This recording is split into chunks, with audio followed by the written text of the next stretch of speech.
Hello दोस्तों, मेरा नाम राहुल और आपका अपने YouTube channel target board exam में फिर से बहुत बहुत स्वागत है। तो दोस्तों, जो हमारी तैयारी चल रही है वह गणित में 100 की तैयारी चल रही है और हमने अभी तक बहुत सारे गणित के महत्वपूर्ण प्रश्नों को हल कर लिए हैं। ठीक है, तो आज की इस वीडियो में भी हम लोग गणित के कुछ महत्वपूर्ण ऑब्जेक्टिव क्वेश्चंस को देखने वाले हैं। देखिए, इस बार क्या होगा कि आपको मैथ के पेपर में 40 में 40 नंबर मैं आपको दिलवा कर रहूंगा। ठीक है, अब बारी है मैथ की और गणित के पेपर में हम लोग फोड़ देंगे 25 मार्च को युद्ध को हम लोग जीत कर आएंगे। तो चलिए बिना देर करते हुए जल्दी जल्दी क्वेश्चंस को हल करते हैं, क्योंकि हमारे पास समय भी बहुत कम बचा हुआ है। तो पहला क्वेश्चन है हमारा, किसी पूर्णांक Q के लिए प्रत्येक विषम पूर्णांक निम्नलिखित रूप का होता है। इससे पहले मैं इसी टाइप के क्वेश्चन आपको बताया था कि किसी पूर्णांक m के लिए प्रत्येक विषम पूर्णांक निम्नलिखित रूप का होता है। तो जल्दी से कमेंट बॉक्स में कमेंट कीजिए कि इसका उत्तर क्या हो जाएगा।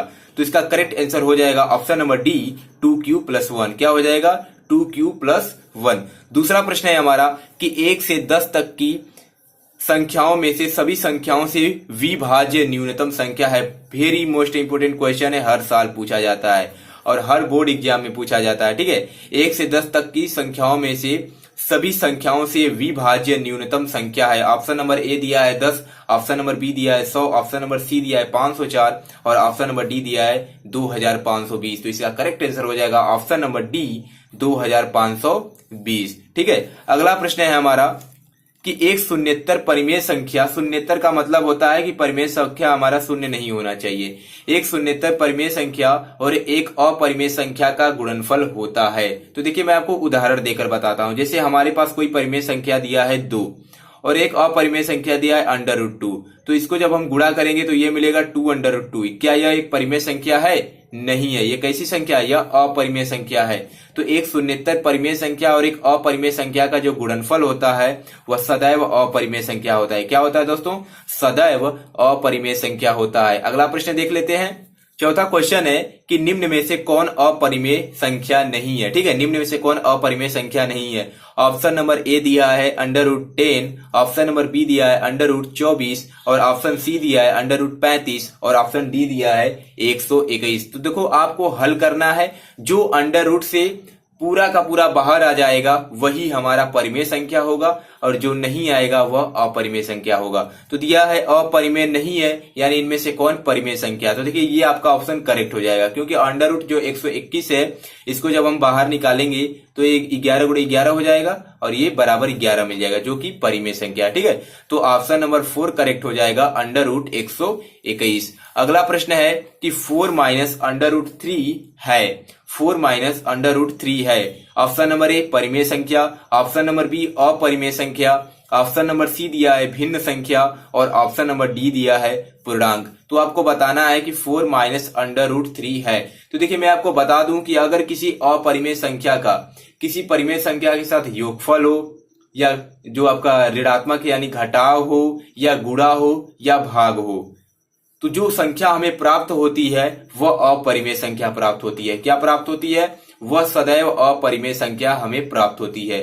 तो 4 - √3 क्या हो जाएगा? यह एक अपरिमेय संख्या हो जाएगा। ठीक है, अगला प्रश्न है हमारा कि संख्या रेखा पर प्रत्येक बिंदु, ठीक है, संख्या रेखा पर प्रत्येक बिंदु प्रदर्शित करता है। जल्दी से बताइए, बहुत ही ज्यादा इंपॉर्टेंट प्रश्न है कि संख्या रेखा पर प्रत्येक बिंदु प्रदर्शित करता है। ऑप्शन नंबर ए दिया है एक वास्तविक संख्या और ऑप्शन नंबर बी दिया है एक प्राकृतिक संख्या, ऑप्शन नंबर सी दिया है एक परिमेय संख्या और ऑप्शन नंबर डी दिया है एक अपरिमेय संख्या। तो संख्या रेखा पर जो प्रत्येक बिंदु होता है वह एक वास्तविक संख्या प्रदर्शित करता है। क्या प्रदर्शित करता है? एक वास्तविक संख्या प्रदर्शित करता है। ठीक है, अगला प्रश्न है कि क्या सभी वास्तविक संख्या एक परिमेय संख्या होती है? ठीक है, जल्दी से बताइए, क्या सभी वास्तविक जो संख्याएं होती हैं वह एक परिमेय संख्या होती हैं? तो देखिए, जो वास्तविक संख्या होता है उसी का एक भाग होता है परिमेय संख्या। ठीक है, वास्तविक संख्या में परिमेय संख्या भी होता है, अपरिमेय संख्या भी होता है। तो जो सभी वास्तविक संख्याएं होती हैं वह पूरी की पूरी परिमेय संख्या नहीं होती हैं। ठीक है, तो इसका ऑप्शन नंबर ए करेक्ट हो जाएगा, नहीं। ठीक है, जो सभी वास्तविक संख्या होती हैं वह परिमेय संख्या नहीं होती हैं, कुछ ही होती हैं, क्योंकि वास्तविक संख्या का एक प्रकार होता है परिमेय संख्या। तो ऑप्शन नंबर ए करेक्ट हो जाएगा, नहीं। अगला प्रश्न है, एक अशून्य परिमेय संख्या और अपरिमेय संख्या का गुणनफल होगा।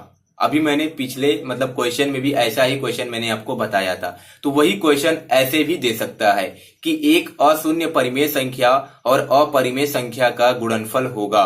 ऑप्शन नंबर ए दिया है हमेशा परिमेय संख्या, ऑप्शन नंबर बी दिया है हमेशा अपरिमेय संख्या, ऑप्शन नंबर सी दिया है एक, और ऑप्शन नंबर डी दिया है परिमेय संख्या या अपरिमेय संख्या। तो जल्दी से बताइए कि एक शून्य परिमेय संख्या और अपरिमेय संख्या का गुणनफल क्या होगा।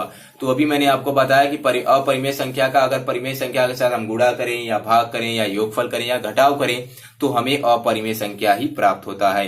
तो ऑप्शन नंबर बी करेक्ट हो जाएगा, हमेशा अपरिमेय संख्या। ठीक है, अगला प्रश्न है हमारा कि 45 और क्या है, 45 और 60 का मसा है। तो इसको यहीं पर हम हल कर लेते हैं। ठीक है, 45 और 60 का मसा पूछा है तो भाग दे देंगे 45 से 60 में। एक बार में जाएगा, ये मिलेगा 5 और ये मिलेगा 1। 15 से भाग देंगे, ये मिले 3 बार में जाएगा, ये हो जाएगा कैंसिल। तो हमारा जो मसा होगा वह होगा 15। ठीक है, तो 45 तथा 60 का मसा कितना हो जाएगा, तो वह हो जाएगा 15। तो इस तरह आपको हल कर लेना है। अगला प्रश्न है हमारा कि पाई है, बहुत ज्यादा इंपॉर्टेंट है। बहुत लोग इसमें कंफ्यूजन रहते हैं कि पाई परिमेय संख्या है कि अपरिमेय संख्या है या पूर्णांक है। तो ऑप्शन नंबर ए दिया है परिमेय संख्या, ऑप्शन नंबर बी दिया है अपरिमेय संख्या, ऑप्शन नंबर सी दिया है पूर्णांक संख्या और ऑप्शन नंबर डी दिया है इनमें से कोई नहीं। तो जल्दी से बताइए कि पाई क्या होता है, परिमेय संख्या होता है या अपरिमेय संख्या होता है। तो जो हमारा पाई होता है इसका तो मान होता है 22/7, लेकिन जो पाई होता है यह होता है अपरिमेय संख्या। तो मान पर नहीं जाना है, यह हमारा अपरिमेय संख्या के अंतर्गत आता है। ठीक है, अगला प्रश्न है कि एक परिमेय संख्या का दशमलव प्रसार क्या होगा, एक परिमेय संख्या का दशमलव प्रसार सदैव होता है। एक परिमेय संख्या का जो दशमलव प्रसार होगा, यानी हम किसी परिमेय संख्या को जब भाग देंगे और दशमलव में प्राप्त करेंगे तो वो सदैव क्या होता है, क्या हमेशा वह अशांत ही प्राप्त होता है या हमेशा वह शांत प्राप्त होता है या उपयुक्त दोनों या इनमें से कोई नहीं। तो देखिए हमें अशांत भी प्राप्त होता है और शांत भी प्राप्त होता है। तो ऑप्शन नंबर सी करेक्ट हो जाएगा, उपर्युक्त दोनों। ठीक है, ऑप्शन सी करेक्ट हो जाएगा, उपर्युक्त दोनों। तो दोस्तों आज की इस वीडियो में मैंने आप सभी लोगों को वास्तविक संख्या के जितने भी मोस्ट आईएमपी क्वेश्चंस थे मैंने आपको बता दिया है, और इसके पहले भी मैंने बहुत सारे वीडियोज में वास्तविक संख्या के इंपोर्टेंट क्वेश्चंस को बताया है। इसलिए आप हमारे सारे वीडियोज को अच्छे से देखकर अपना पेपर देने जाइएगा।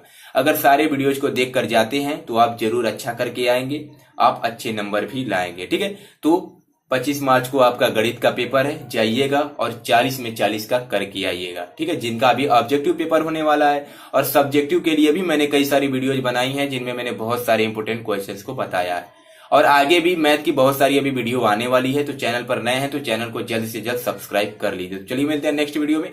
Thanks for watching this video. जय हिंद, जय भारत।